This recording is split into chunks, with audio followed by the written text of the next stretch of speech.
আসসালামু আলাইকুম ওরহমতুল্লাহি ওবরাকাতুহু। প্রিয় দর্শক, কেমন আছেন সবাই? আশা করি ভালো আছেন।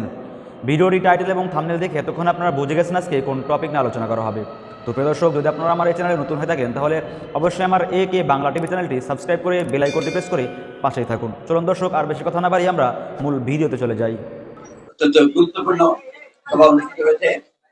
আমাদের ইসলামী আন্দোলন বাংলাদেশ এর প্রধান আমির সাহেবের সঙ্গে এবং আমাদের বিএনপির মধ্যে আমি মির্জা ফখরুল ইসলাম আলমগীর আমরা আলোচনা করেছি। এই আলোচনার যে আমরা মোটামুটি একমত হয়েছি। আসসালামু আলাইকুম রহমতুল্লাহি ওয়া বারাকাতুহু। বিএনপি মহাসচিব মির্জা ফখরুল ইসলাম আলমগীরের আসল রূপ জাতির সামনে স্পষ্ট হয়েছে এবং জনগণ তুমুল ট্রল করছে। ধর্ম ব্যবসায়ী কাকে বলে, কত প্রকার ও কি কি যদি দেখতে হয়, চরমনাই পীর সাহেবের কাছে গিয়ে মির্জা ফখরুলের আজকের কার্যক্রম দেখেন। ধর্ম ব্যবসার তাত্ত্বিক কোনো বিষয় বা সংজ্ঞা পড়ার কোনো দরকার নেই। Just see Mirza Fakhrul Islam Alamgir. দর্শক, সামাজিক যোগাযোগ মাধ্যমে তুমুল ট্রল হচ্ছে এবং ইটস ভেরি সিগনিফিকেন্ট। যেই মির্জা ফখরুল ইসলাম আলমগীর কিছুদিন আগে বললেন কোরআন কিংবা ইসলামের সাথে রাজনীতির সম্পর্ক নেই, যে মির্জা ফখরুল ইসলাম আলমগীর ধর্ম ব্যবসার বিরুদ্ধে সোচ্চার, ইসলামী রাজনীতি, ধর্মভিত্তিক রাজনীতি, এর সাথে বিএনপি কখনো একমত নয়। মির্জা ফখরুল নিজে এই কথা অনেকবার বলেছেন, ধর্মভিত্তিক রাজনীতি এটা বিএনপি সমর্থন করে না। সেই বিএনপি মহাসচিব মির্জা ফখরুল ইসলাম আলমগীর তিনি চরমনাই পীর সাহেবের সাথে সাক্ষাৎ করতে গিয়েছেন। আমার খুব কষ্ট লাগে, আমি তার মনের অনুভূতিটা বুঝাই একটু।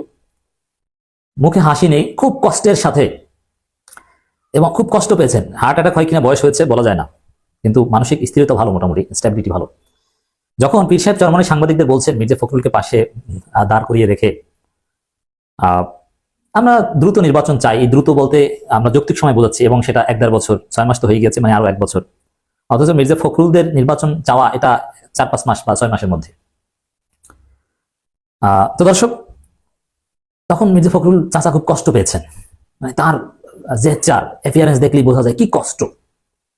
এক কষ্ট নিয়ে ফিরেছেন, আবার আরেক কষ্ট কি, যখন চরমনাই পীর সাহেবের অফিসে গিয়েছেন তখন মির্জা ফখরুল ইসলাম আলমগীরের পরনে আমি ব্লেজার দেখেছি, মাথায় কোনো টুপি ছিল না। কিন্তু বৈঠক, কথাবার্তা, 10 দফা চুক্তি এগুলো করতে করতে জোহরের নামাজের সময় হয়েছে।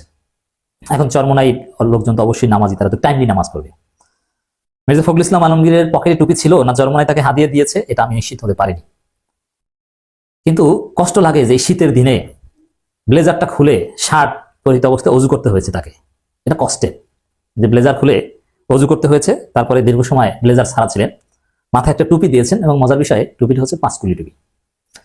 তো দর্শক, মির্জা ফখরুল সাহেবকে নিকট অতীতে কয়েকটা জানাজায় আমি দেখেছি, অধিকাংশ সময় তার মাথায় টুপি থাকে না। এবং আমি নিকট অতীতে বা কোনো ছবি এরকম রমজান মাস সারা জুমার নামাজে বা কোথাও টুপি পরে গিয়েছেন, এটাও কিন্তু গণমাধ্যমে বা সোশ্যাল মিডিয়া আসতে আমরা দেখি না। যদি এরকম টুপি পরে অভ্যাস থাকতো মাঝে মাঝে আসতো। জুমার নামাজের ছবি আমরা দেখি না, জানাজায় তো আমরা দেখেছি এরকম টুপি থাকে না, মাঝে মাঝে থাকে। তো মাঝে মাঝে রমজানে বা বিভিন্ন সময় মির্জা ফখরুলের মাথায় যে টুপি দেখেছি, সেটা কেমন টুপি জানেন? সেটা হচ্ছে ওই হাসানুল্লাহ কিনু কিংবা রাশেদ খান মেনন, নজিবুল বাসার মাইজ ভান্ডারীরা যে এক প্রকার টুপি পরে না, মাইজ ভান্ডারি টুপি, লম্বা উঁচু, মানে ওই টাইপের টুপি পরেন। এবং এই মির্জা ফখরুলদের মতো সাবেক কমিউনিস্টদের জন্য ওই টাইপের টুপি হচ্ছে ফিট। শুধু মির্জা ফখরুল নাই, সাবেক ছাত্র ইউনিয়ন কমিউনিস্ট এটা সবাই ওই টাইপের টুপি পরে, মাইজ ভান্ডারি টাইপের টুপি, যাতে মৌলবাদী বা অন্যান্য এক্সট্রিমিস্ট ইসলামপন্থীদের মতো না লাগে, এটা তাদের পছন্দ।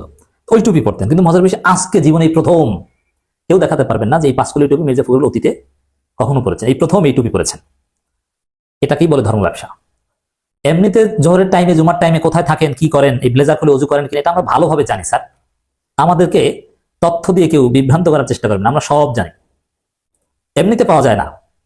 কিন্তু চরমনাই পীরের কাছে গিয়ে নিজেদেরকে ধার্মিক, ধর্মভীরু, হুজুরদেরকে পছন্দ করি, হুজুরদেরকে ভালোবাসি, এটা প্রমাণ করার জন্য আপনাকে কৃত্রিমভাবে নিজের স্বভাবের বাইরে গিয়ে ধার্মিক সাজতে হয়েছে। এটাকেই বলে রাজনীতিতে ধর্ম ব্যবসা। এটাই হচ্ছে মির্জা ফখরুলদের আসল রূপ। মির্জা ফখরুল্লাহ, যেই মির্জা ফখরুল বলেন রাজনীতির সাথে কোরআন ইসলামের সম্পর্ক নেই, সেই মির্জা ফখরুল্লাহ 5 কুলি টুপি মাথায় দিয়ে চরমনাই বিশ্বে বেশে চুক্তি করতে পারেন, শরীয়ত বিরোধী কিছু বলবো না। এবং এই যে টুপি পরার খেলা আপনারা তো দেখলেন। বিএনপি মির্জা ফখরুল্লাহ কি করতে পারে রাজনৈতিক প্রয়োজনে, নির্বাচনে জেতার জন্য, তারা যে কত নিচে নামতে পারে, কোন প্রকারের ধর্ম ব্যবসা করতে পারে, বুঝতে আর অসুবিধা আছে? মির্জা ফখরুল সেই রূপ দেখিয়ে দিলেন। এ বলছে আল্লামা মির্জা ফখরুল ইসলাম আলমগীর, কেউ বলছেন মির্জা ফখরুল ইসলাম আলমগীর স্যারকে আল্লাহ হেদায়েত দান করুক, খুব সুন্দর লাগছে। কিন্তু মজার বিষয়, এই টুপি আপনারা দেখবেন যে ভোটের আগে বিএনপির আরো অনেক নেতাদের এরকম সুন্দর সুন্দর টুপি দেখবেন। 2001 সালে খালেদা জিয়া ইসলামপন্থীদের যে প্রতিশ্রুতি দিয়েছিলেন, সেই প্রতিশ্রুতি এখানে দেওয়া হয়েছে এই চুক্তিতে 10 দফায়। এরকম আরো অনেক দেখবেন সামনে। কিন্তু ভোটের পরে তখন দেখবেন যে একেবারে আওয়ামী লীগের লোকজন যে ভাষায় কথা বলতো ওইটাই। তো দর্শক, বিএনপি চরমনায় চালাক, এই টুপি পরা দেখে এতে চরমনায় বিভ্রান্ত হয়নি, আমি জানি। চরমনায় বরং বিএনপিকে হাতে হারিকেন ধরিয়ে দিয়েছে 10 দফার মাধ্যমে। বিএনপির মৌলিকত্বতে আঘাত এনেছে। এই 10 দফা মানতে গেলে বিএনপির রাজনীতি থাকে না বাংলাদেশে, ধরা খেয়ে যায়। আর বিএনপির সাথে যদি সামনে কোনো অগ্রগতি চরমনায় দেখাতে যায়, তাহলে চরমনায় রাজনীতি একেবারে ভূমিধস শেষ হয়ে যায়। অতএব এটা একটা দুধভাত চুক্তি হয়েছে। মাঝখানে দেখেন, এটা বাংলাদেশে এই ধর্ম ব্যবসা এটা পুরনো।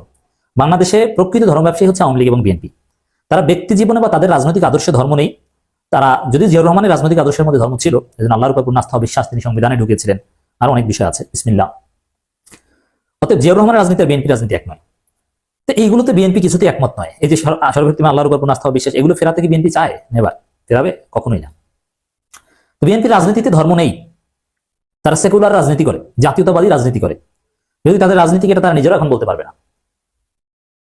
হিন্দু মুসলিম কারোর মধ্যে কোনো পার্থক্য নেই, কিন্তু এই টুপি পরে নিজেদেরকে ধার্মিক প্রমাণ করার চেষ্টাটাই হচ্ছে ধর্ম ব্যবসা। আর জামাত ইসলামী, চরমনাই, বর্ণ ধর্মভিত্তিক দল, তারা ধর্মভিত্তিক রাজনীতি করে, ধর্মীয় রাজনীতি করে, ধর্ম ব্যবসা নয়। আর সে জামাত ইসলামীকে বলছে ধর্ম ব্যবসা করে। দেখেন একটা সহজ হিসাব, এই কিছুদিন যাবত প্রচারণা আপনারা দেখছেন না, জামাত ইসলামী ধর্ম ব্যবসা করে। জামাত ইসলামী রাজনীতি আর চরমনের রাজনীতির মধ্যে কোনো পার্থক্য নেই। জামাতেরও কিছু কিছু বক্তা ওয়াজের মাঠে রাজনৈতিক কথা বলেন, আর চরমনের ওয়াজ তো পুরোটাই রাজনৈতিক। মুরিদ বানানো, কর্মী বানানো, মুজাহিদ কমিটি, হাত পাখার কর্মী, এগুলো মিলেমিশে একাকার, হাত পাখা নিয়ে তারা ওয়াজ শুনতে যায়। অতএব ওটাকে কি ব্যবসা বলবেন? তো একে অপরের বিরুদ্ধে বলবো না, তাহলে ধর্ম ব্যবসার বিরুদ্ধে আর বলবেন না নাকি? এটাই হচ্ছে বিএনপি ধর্ম ব্যবসা। দেখবেন যে অনেকে দাঁড়িয়ে রাখছে, মজার। এখন এটা বাংলাদেশে অনেক পুরনো, আগে থেকেই চলতো। কিন্তু মজার বিষয় হচ্ছে, অনেক আগে থেকে চলতো, ইটস ট্রু। কিন্তু তখন তো সোশ্যাল মিডিয়া ছিল না। তখন এগুলোর মাঝে মাঝে একটু পত্রিকা দেখা যেত, টেলিভিশনে দেখা যেত, পক্ষে বিপক্ষে কথা হতো, কিছু উপকার হতো, এই পর্যন্তই। কিন্তু এখন সোশ্যাল মিডিয়ার যুগ। দেখেন মির্জা ফখরুল ইসলাম আলমগীর জন্মায় টুপি পরে যে ট্রলের শিকার হয়েছেন, যে ধরাটা খাচ্ছেন, জনগণ যেভাবে তার তার মূলোৎপাটন করছে, এটা মজার বিষয় না? এর মানে সেই যুগ আর সেই 90 দশক, 2001, 96 আর 2024-25 এক নয়। এখানে তরুণ প্রজন্মরা ট্রল করতে জানে, ধর্ম ব্যবসায়ীদের মুখ উন্মোচন করতে জানে।